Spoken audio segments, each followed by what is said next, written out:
Okay, so good evening. I was discussing competition, right? Perfect competition, and I said that the objective of any firm is to maximize their profit. That is the sole objective which I discussed last day, and I told you that in a perfectly competitive market there are three conditions which needs to be satisfied for profit maximization, right? हाँ भैया भैया आपका net खराब हो क्या? Slow चल रहा है। नेट में कोरोना घुस गया भैया। क्या आवाज आ रहा है भैया आवाज मच्छर टूट गया आपका हेडफोन में। मैंने ये मेरा वाला सुना।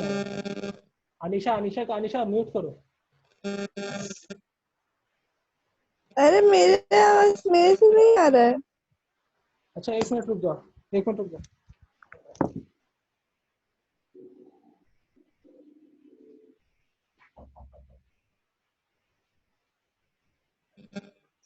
अभी भी आ रहा था क्या?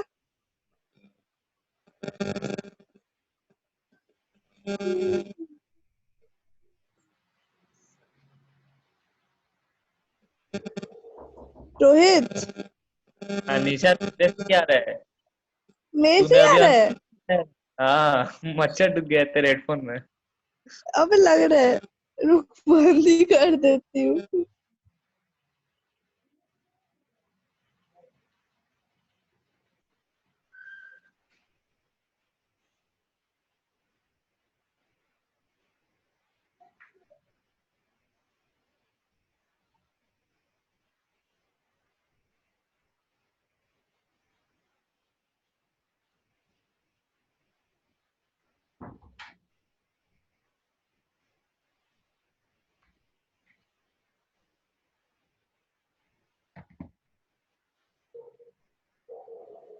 सुनाई दे रहा है कुछ?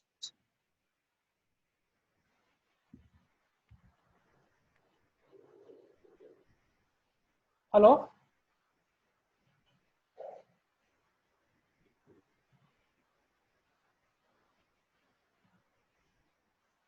हेलो, सुनाई दे रहा है आवाज? एकदम क्लियर। ओके, तो परफेक्ट कंपटीशन कर रहा था, तो मैंने कहा था कि प्रॉफिट मैक्सिमाइजिंग का तीन कंडीशन होता है। Okay, now I discuss the first condition. I explained how the first condition is coming. The first condition was, what was the first condition? What was the first condition of profit maximization in case of perfect competition? To minimize cost. No, I derived the first condition last day, right? What was the first condition?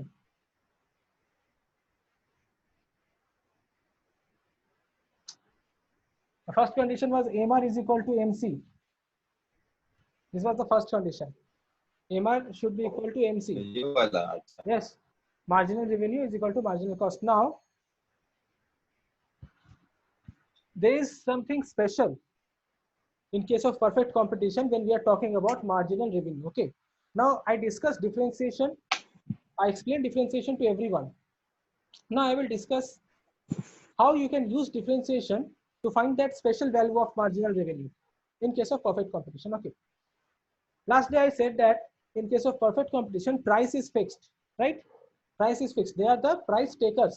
Perfect competitor firms are price takers. Okay, इसका मतलब उनके जो price है वो fix रहेंगे, P.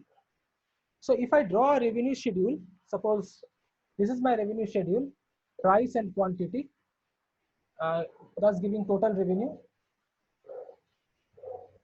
So suppose price is fixed at rupees 10. Suppose I am talking about a pen and the price of pen is fixed at 10. Okay, so 10, 10, 10, 10. So pehle you are buying 4 units of pen, then 6, then 8, and then 10.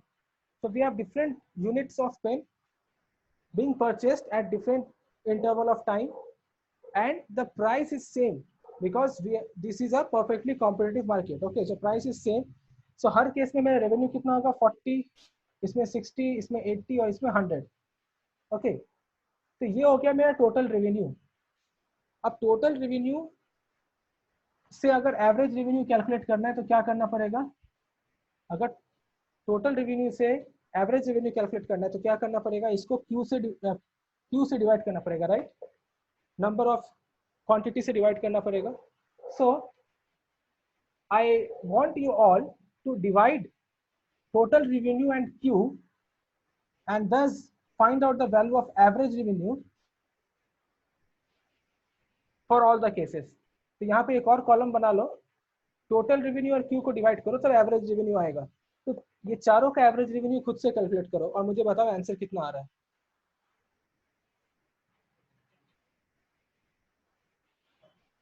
भैया calculate करने का क्या है? Divide by 4 तो 10, उसी तरह तो सब तो 10 निकलेगा. यस, तो जो सारा प्राइस है वही एवरेज रेट निकलेगा. यस, तो सभी 10 निकलेगा. Very good. तो अगर तुम डिवाइड करो तो सब 10 निकल रहा है एवरेज रेवेन्यू. इसका मतलब क्या हुआ? In case of perfect competitive market price is equal to average revenue. ठीक है, ये पहला चीज हमें पता चला. फर्स्ट पॉइंट साथ साथ लिखते रहना तुम लोगों को कॉपी में. सो पहला चीज ये पता चल रहा है कि when it is a perfectly competitive market my price is equal to my average revenue. Okay, now second thing, second, how to find out marginal revenue. Okay, तो इसको मिटा देता हूँ. लास्ट में मैंने कहा था मार्जिनल रेवेन्यू कैसे निकालते हैं. How to derive marginal revenue from total revenue. How you derive marginal revenue from total revenue. You have to क्या करना पड़ेगा इसको, देखते हैं कौन बता पाता है. सुनाई नहीं दिया क्या पूछे? अगर टोटल रेवेन्यू से मार्जिनल रेवेन्यू तुम्हें निकालना है तो what you have to do with total revenue. What you have to do, क्या करेंगे इसमें? मार्जिनल रेवेन्यू निकालना है तो कंसेक्यूटिव टोटल रेवेन्यू को तो माइनस कर देंगे. कंसेक्यूटिव तो था ही नहीं. पहला क्वांटिटी 4 था, फिर 6 था, फिर 8 था, फिर 10 था. बीच में 5, 7 और 9 तो गायब है. तो how will you do that? It is not possible, right? तो कुछ और तरीका बताओ.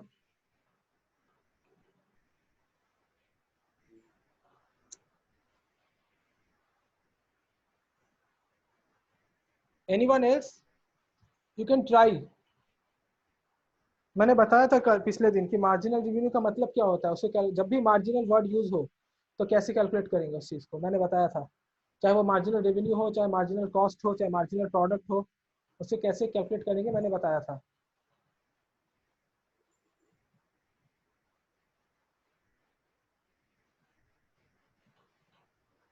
रोहित बोलो. अरे वो जो न्यू मेथड था मैथ्स में भी था, क्या नाम था उसका? क्या नाम था उसका? अरे याद नहीं आ रहा है, बोलिए ना. अरे बोलिए ना, क्या है? डेरिवेटिव. Yes, derivative. हाँ. तो we have to differentiate this with respect to what. तो किसके रेस्पेक्ट में डिफरेंशिएट करेंगे टोटल रेवेन्यू को? थेया, एमआर. थेया यू टेल मी, किसके रेस्पेक्ट में डिफरेंशिएट करेंगे?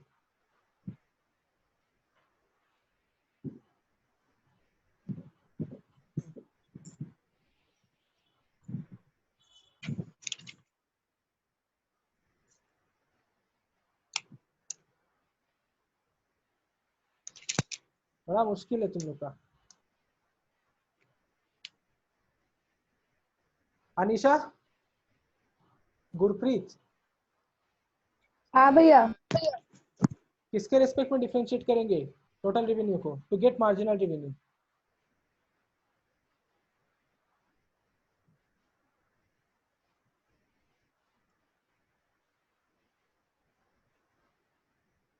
What is marginal revenue? Marginal revenue is the extra revenue which you earn on selling an extra unit of output, right? Marginal revenue is the extra revenue earned on selling an extra unit of output. So extra revenue earned is marginal revenue, or extra unit of output matlab quantity. So we have to differentiate the total revenue with respect to quantity. Okay, so we have to differentiate it with respect to Q. तो MR का formula हो गया D of DQ by D of TR by DQ. So what is the formula of TR? What is the formula of TR? TR का formula क्या है? P into Q. Very good, P into Q. Okay, so it means you have to differentiate PQ with respect to Q, right? You have to differentiate P Q with respect to Q. तो इसको अगर differentiate करेंगे इसका value क्या आएगा? If you differentiate P Q with respect to Q तो इसका value क्या आएगा? Remember one thing, price is constant over here because this is a perfectly competitive market, so price is constant, it is fixed, right? तो ये इस type का differentiation है, d by dx और सपोज 7x है ना, उस टाइप का, क्योंकि 7 कांस्टेंट है और ये x और ये x सेम है, तो यहाँ पे p कांस्टेंट है और ये q जो सेम चीज है, तो you can compare this thing with this thing and you can find out that what will be the value of this expression d by dq of pq। बोले क्या? बोलो। P plus Q। wrong answer, it's not p plus q। इसको तो वो when you differentiate if you differentiate 7x with respect to x, what will you get? If you differentiate 7x with respect to x, what will you get? 1। But क्या बोले, सुनाई नहीं दे रहा है। अगर 7x को x के रेस्पेक्ट में डिफरेंशिएट करेंगे क्या आएगा आंसर?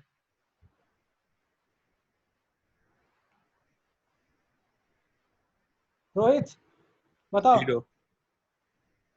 नो 7।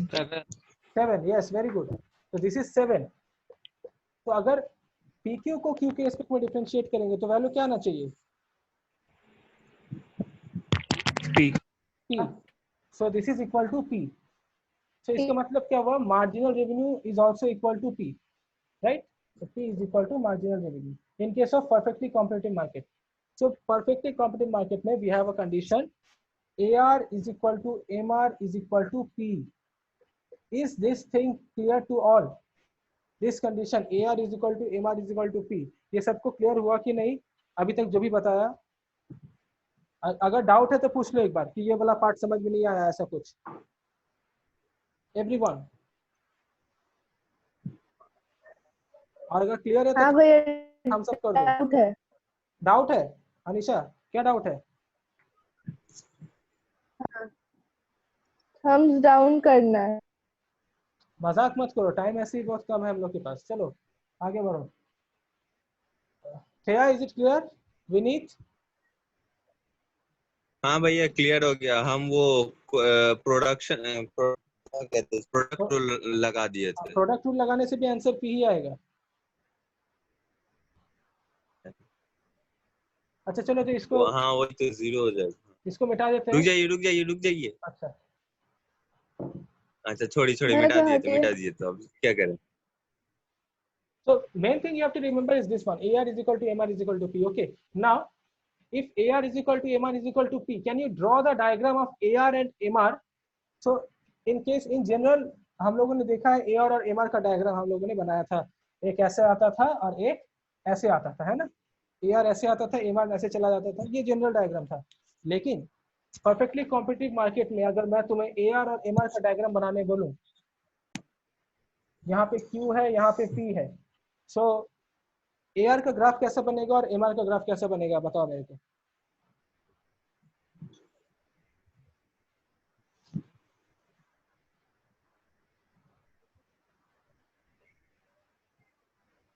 थोड़ा सोच के बताओ। इन जनरल AR और MR का diagram you all know, but in case of perfect competitive market, what is the diagram of AR and what is the diagram of MR? It is very easy। इस वाले दोनों formula का ये same रहेगा क्या? Of course graph same रहेगा दोनों का, लेकिन ग्राफ कैसा रहेगा वो बताओ। ग्राफ तो दोनों का सेम रहेगा because AR is equal to MR, but कैसा रहेगा graph? Shape, what will be the shape? Rohit बता पाओगे?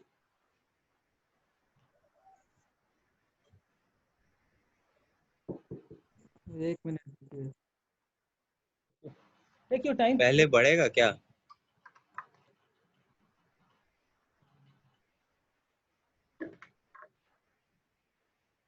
नहीं पता। अभी हम लोगों ने क्या देखा? क्वांटिटी था 2 4 6 8 10, है ना? ये हम लोग अब now you have to interact. Okay, 4 6 8 10 ये क्वांटिटी था। जब 4 था क्वांटिटी, 6 था, 8 था, 10 था, तो हमारा फॉर एवरी केस हमारा प्राइस कितना था?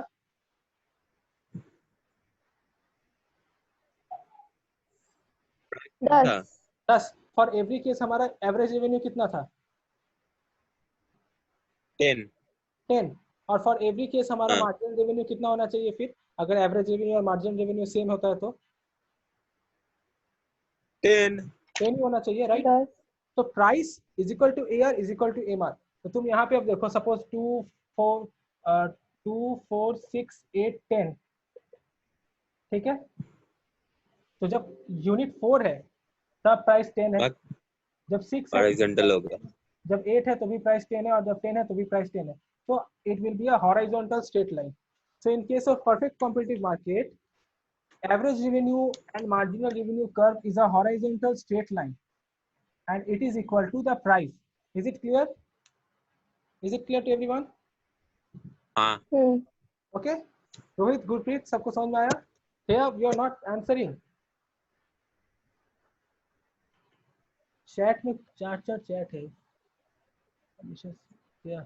Repeat our speaker কাজ করছে না, straight line. Yes, yes, there are straight line. আর কোনটা রিপিট করতে হবে? আরেকবার মেসেজ করে দে। MC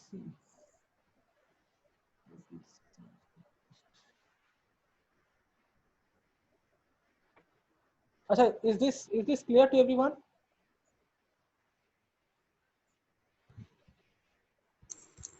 अगर क्लियर है तो हाँ भैया। भैया मेरा आवाज सुनाई दे रहा है? इसके बाद एकदम जैसे हमारा कंडीशन आया AR is equal to MR is equal to P, तो प्रॉफिट मैक्सिमाइजेशन का जो पहला कंडीशन था that was MR is equal to MC. Now this first condition can be written as MR is equal P is equal to MC. P is equal to MC. This was the first condition, जिसको हम लोग ऐसे भी लिख सकते हैं। Okay, तो यहाँ तक रहने दो अभी। अब सेकंड कंडीशन में बताऊंगा कि सेकंड कंडीशन क्या है। ओके, तो सेकंड एमआर कंडीशन कैसे गया? क्या बोल रहे हो? एमआर इक्वल्स टू एमसी था, तो वो पी इक्वल्स टू एमसी कैसे हुआ? अभी AR is equal to MR is equal to क्या क्योंकि है? P equals to क्या P। अभी के लिए तो पी आया, बट हाँ, होता तो क्यों है ना? कैसे क्यों है? अभी हम लोगों ने परफेक्टली कॉम्पिटिटिव में क्या पाया? Average revenue is equal to marginal revenue is equal to P, right? और कल उस दिन क्या पाया था? MR is equal to MC, right? तो अगर MR और P सेम है तो I can always write P is equal to MC। इसमें गलत क्या है? अच्छा, है ना? मतलब नहीं, A R equals to M R तो लग ऑल टाइम लगता है ये रहेगा, परमानेंट रहेगा, लेकिन क्यू और पी बदलते रहेगा क्या? P नहीं बदलेगा, Q बदल सकता है, P नहीं बदलेगा कभी भी। Okay, P will okay never change, Q can change. Okay, Q can change according to demand. अभी सेकंड कंडीशन, तो second condition you write the second condition that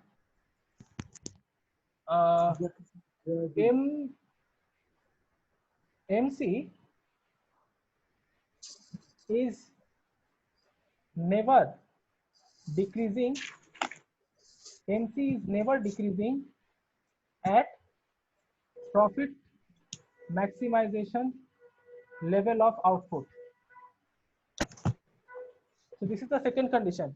Now I will prove it. You write MC is never decreasing at profit maximization level of output. Okay, now let me show this.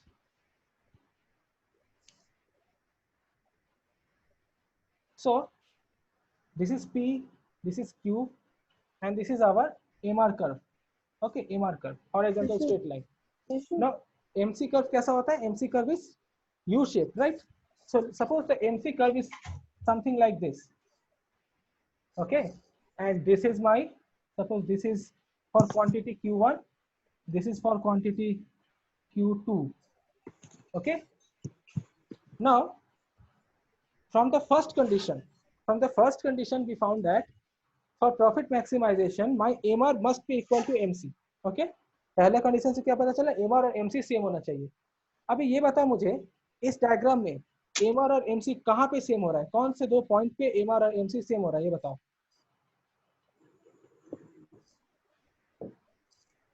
Ending point पे। Which point? वो last का जहाँ पे MCF लिखे हैं, जहाँ पे MR लिखे हैं, दोनों का ये वर्टिकल एंगल बन रहा है।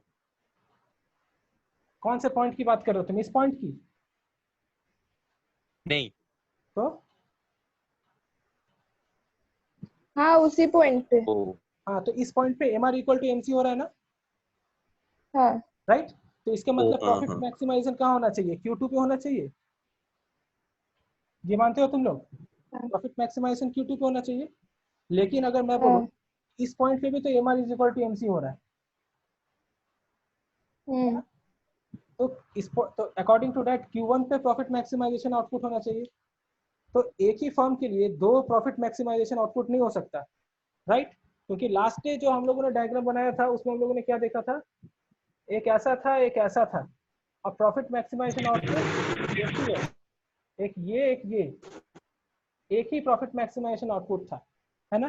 तो यहाँ पे दो कैसे आ सकता है? तो दिस इज द प्रॉब्लम जिसको हम लोग को सॉर्ट आउट करना पड़ेगा। सो ये Q1 प्रॉफिट मैक्सिमाइजेशन आउटपुट होगा या Q2 होगा, ये है हमारा सेकंड कंडीशन। तो सेकंड कंडीशन बोलता है कि profit maximisation output is never decreasing, MC is never decreasing at profit maximization output। तो यहाँ पे MC कर्व क्या देखो, फॉल कर रहा है ना? इस पॉइंट पे MC कर्व ऊपर से नीचे की तरफ आ रहा है, यानी कि फॉल कर रहा है, राइट? और इस पॉइंट पे MC कर्व नीचे से ऊपर की तरफ जा रहा है, यानी कि राइज कर रहा है, राइट? तो यहाँ पे डिक्रीजिंग कौन से पॉइंट पे है? इस पॉइंट पे डिक्रीजिंग है ना? और लॉ में क्या लिखा हुआ है कि it is never decreasing at profit maximisation level of output, यानी कि यहाँ वाला पॉइंट नहीं होगा, करेक्ट आंसर होगा Q2। तो profit maximisation point will be at Q2। Okay, now यहाँ पे ये क्यों नहीं हो सकता? Q1 पे प्रॉफिट मैक्सिमाइजेशन आउटपुट क्यों नहीं हो सकता नेवर डिक्रीजिंग पे? बिकॉज यहाँ पे अगर मैं समझो इसके पीछे प्रोडक्शन करूँ, इसके पीछे, तो सपोज Q1 है, तो Q1 से मैं एक स्टेप पीछे जाऊं, तो देखो मेरा मार्जिनल कॉस्ट ज्यादा होगा और मार्जिनल रेवेन्यू कम होगा, right? If you can see any point two the left of Q1, my marginal cost will be higher and my marginal revenue will be lower. So if marginal cost is higher than marginal revenue, तो ये producer के लिए अच्छी बात है या बुरी बात है?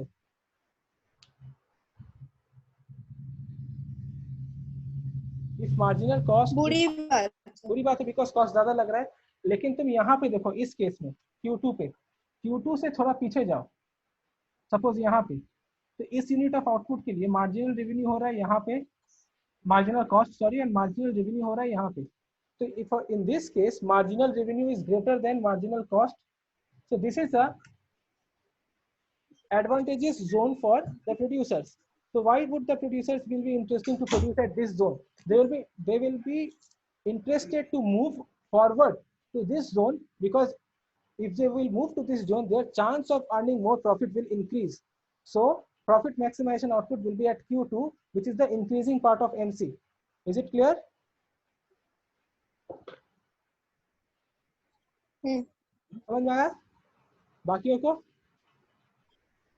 भैया हाँ बोलो। थोड़ा रिपीट कीजिएगा, फोन हैंग कर गया था। अच्छा देखो, Q1 पे अगर मैं Q1 से थोड़ा पीछे जाऊं, तो Q1 से पीछे जाने पे मार्जिनल कॉस्ट ज्यादा है, मार्जिनल रेवेन्यू कम है, यानी यहाँ लॉस हो रहा है, राइट? और Q2 से अगर मैं थोड़ा पीछे जाऊं तो मार्जिनल रेवेन्यू ज्यादा है, मार्जिनल कॉस्ट कम है, तो यहाँ पे प्रॉफिट हो रहा है। तो the producers will be wanting to move towards Q2, वो लोग Q2 की तरफ जाने की कोशिश करेंगे, because the chance of earning more profit is higher around Q2 than around Q1. Okay, so the profit maximization output will be increasing, will be at the zone when where the marginal cost is increasing.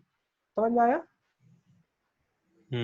Okay, now the third condition of profit maximization, the third condition is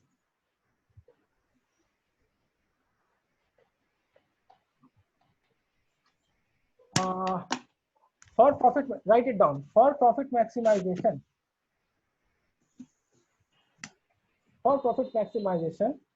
price must be greater than or equal to, greater than or equal to the average variable cost in the short run, and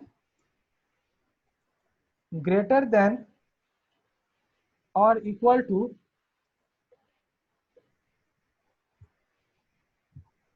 the average cost, long run average cost in the long run. So this is the third and the last condition for profit maximization. Now वो लोग कभी condition लिखने नहीं देंगे, okay? They will not ask you to write the conditions. It is just for your proper understanding. So for profit maximization, price must be greater than or equal to the average variable cost in the short run, and it must be greater than or equal to the long run average cost in the long run. Okay. Now this is the most important condition, जिसे समझने में थोड़ा दिक्कत हो सकता है. So try to follow it carefully, okay, and try to think what I am saying.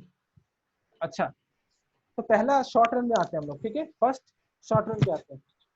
और एक चीज बता दो तुम लोग को कि आईएससी में they focus more on short run than on long run. तो तुम्हारे पास ज्यादा क्वेश्चन शॉर्ट रन से आने वाले हैं, ओके. तो शॉर्ट रन को अच्छे से करो.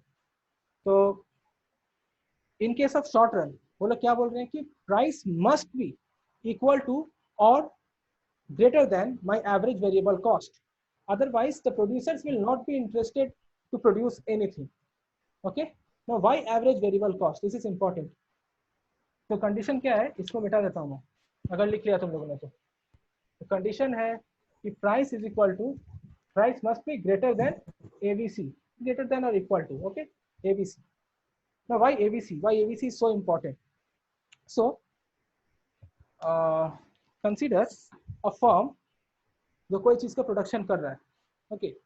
आप प्रोडक्शन कर रहे हैं तो उसमें कुछ कॉस्ट इन्वॉल्व होता है. और मार्केट में जाने के बाद अगर वो प्रोडक्ट सस्ते दाम में बिक रहा है, अगर मार्केट प्राइस सस्ता है, तो हम लोग को प्रोड्यूस करने में दिक्कत होगा. हम लोग नहीं चाहेंगे कि इसको प्रोड्यूस करें हम लोग. इसी कारण बहुत सारी दुकानें बंद हो जाती हैं तुरंत में, क्योंकि उन लोग एवरेज वेरिएबल कॉस्ट को कवर नहीं कर पाते. अब उन लोग को ये रियलाइज नहीं होता है कि वो एवरेज वेरिएबल कॉस्ट को, they don't know economics, okay. Normal firm के लोग जो है, छोटे छोटे फर्म जो परफेक्टली कॉम्पिटिटिव फर्म है, close to perfectly competitive firm, okay, they don't know economics but they can realise the thing, okay. तो बहुत से तुम देखोगे दुकानें बंद हो गई, बंद हो गए जल्दी में, क्योंकि वो लोग एवरेज वेरिएबल कॉस्ट को कवर नहीं कर पाते. Now why ABC is important, इसको समझने की कोशिश करो. सपोज मैं कुछ प्रोडक्शन कर रहा हूँ, उसमें मेरा कुछ कॉस्ट इन्वॉल्व है, ओके. और मार्केट में जाने के बाद, since it is a perfectly competitive market, I cannot influence the price. Price is predetermined by the market forces, that is supply and demand intersection, okay. So price is predetermined. No, I cannot influence the market. तो जो price market में है उसी price में मुझे as a producer अपने products को बेचना पड़ेगा. लेकिन अगर मैं देख रहा हूँ मुझे प्रॉफिट नहीं मिल रहा है, तो क्या मैं वो प्रोडक्ट्स को बेचूंगा मार्केट में जाके, या किसी दूसरे इंडस्ट्री में शिफ्ट कर जाऊंगा? ये बताओ मुझे.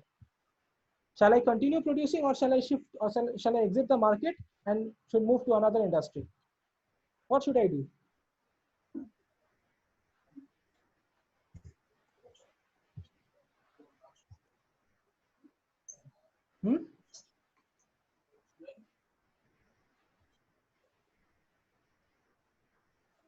मैं तो क्वेश्चन एक बार बोलिए ना.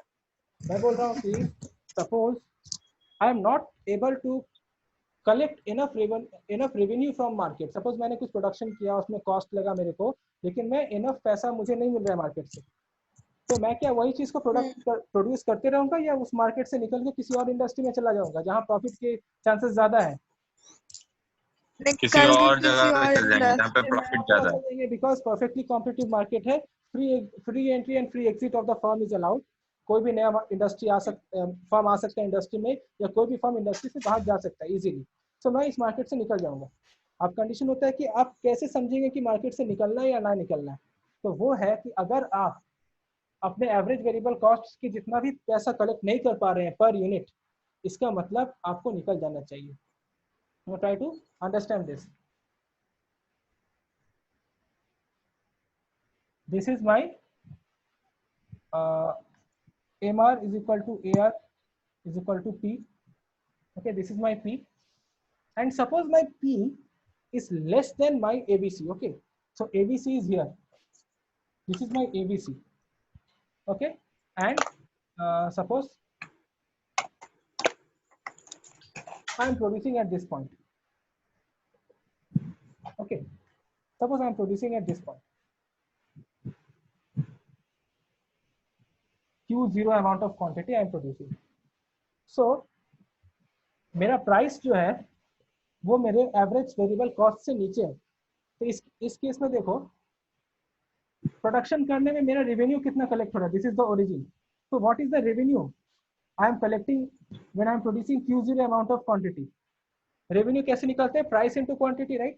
तो ये जो जोन है ये जोन मेरा रेवेन्यू होगा, this will be my revenue zone, okay. so this box will be my revenue, okay, is it clear, is it clear now? coming to cost, Q0 production करने के लिए कॉस्ट कितना लग रहा है, एवरेज वेरिएबल कॉस्ट को देखो यहाँ तक, राइट।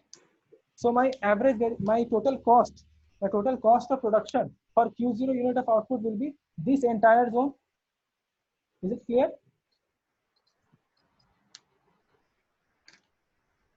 समझ में आ रहा है? So in this case what is my profit or what is my loss? Loss या प्रॉफिट क्या हो रहा है इसमें?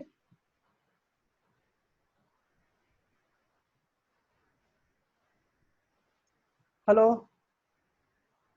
हाँ सुनाई दे रहा है। हाँ यहाँ पे प्रॉफिट हो रहा है या लॉस हो रहा है ये बताओ, प्रॉफिट। क्या हो रहा है, बाकी लोग बताओ। Which one is higher, revenue or cost in this case?